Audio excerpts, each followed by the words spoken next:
Chlapi, zabudnite na polotovary z mrazáku. Dnes si urobíme poriadne domáce brinzové pyrohy. Nie je to žiadna veda, len zemiaky, brinza, múka a kopec slaniny. Poďme na to. Zemiaky v šupke som nechal uvariť už včera večer. Do rána som ich nechal ochladiť. A teraz ich musím ošúpať. Ak vám môžem poradiť, uvarte zemiaky typu C.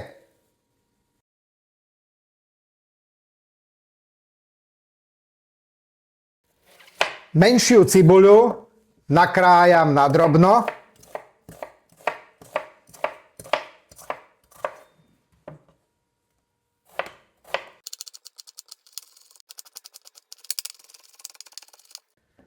Oravskú a iberijskú slaninu nakrájam na kocky.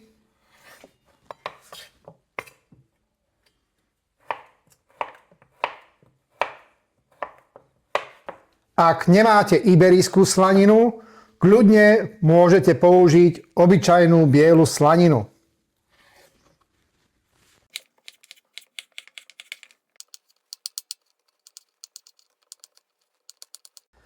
Ošúpané zemiaky nastrúham na jemnom strúhadle.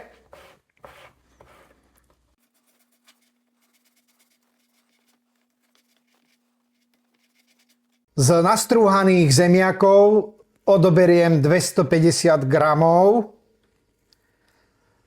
Tie budem potrebovať potom na brinzovú náplň do pyrohov. K zemiakom pridám jedno vajíčko a postupne budem pridávať aj polohrubú múku. Zo zemiakov, vajíčka a polohrubej múky vypracujem hladké, nelepivé cesto.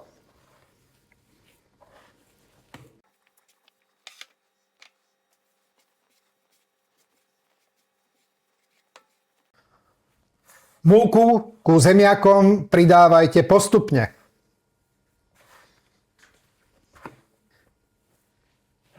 Ak sa ti to cesto lepí, pridaj múku. Ale keď už máš to cesto príliš tuhé, máš smolu. Na budúce musíš dať tej múky menej. Vypracované zemiakové cesto nechám chvíľku, možno takých 10 minút odležať. A kým oddychuje to zemiakové cesto, pripravím náplň do pyrohov. Takže k zemiakom pridám dobrú májovú brinzu.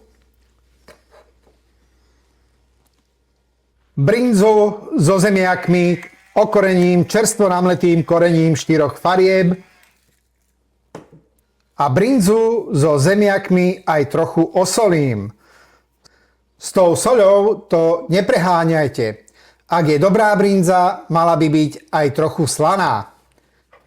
A zemiaky s brinzou rozmiešam do hladka.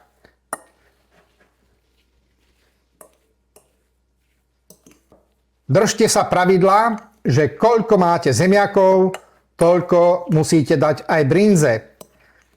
Ja tu mám teraz 250 gramov nastrúhaných zemiakov a 250 gramov brinze. Vymiešanú brinzu so zemiakmi ochutnajte a podľa vlastnej chuti ju môžete ešte dosoliť alebo okoreniť.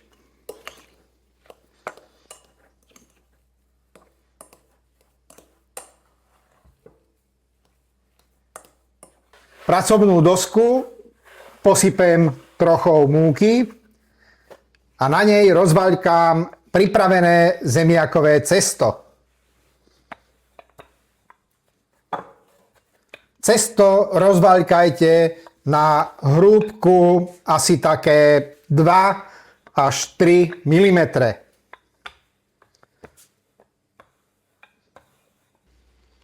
Z rozvaľkaného cesta pomocou pohára vykrojím kolieska.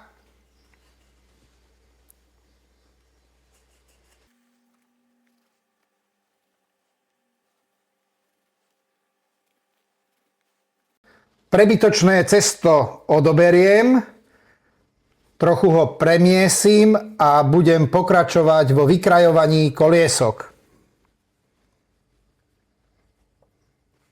Na každé koliesko naložím náplň z brindze a zemiakov.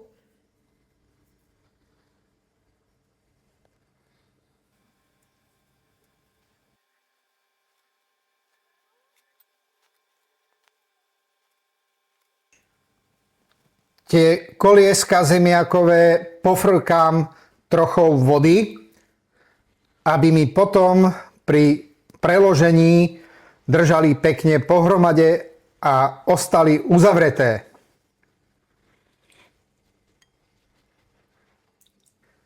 A jednotlivé kolieska preložím na polovinu.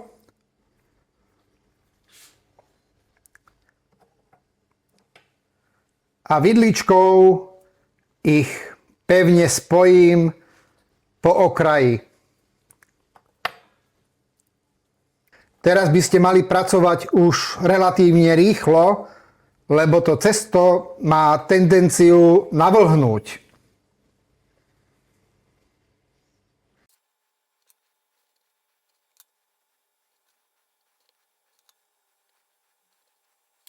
Naplnené brinzové pyrohy nechám variť v osolenej vode, až kým nevyplávajú na hladinu.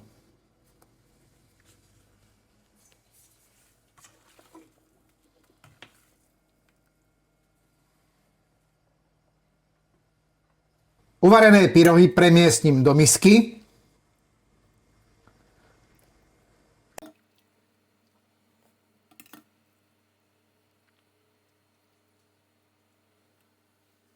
Na pyrohy dám trochu bravčovej masti a pyrohy s tou masťou premiešam. Na pánvici nechám vyškvariť iberijskú aj oravskú slaninu.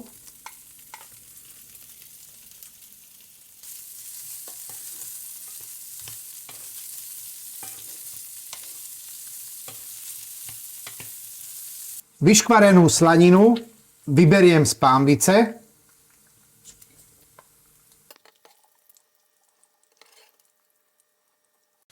A na vyškvarenej masti orestujem trochu cibuľky.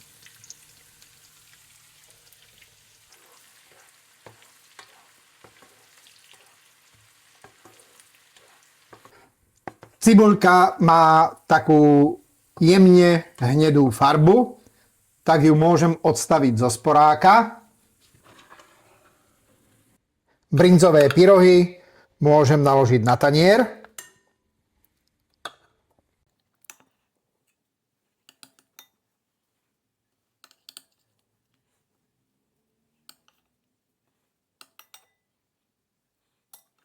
Pridám k ním aj polievkovú lyžicu kyslej smotany.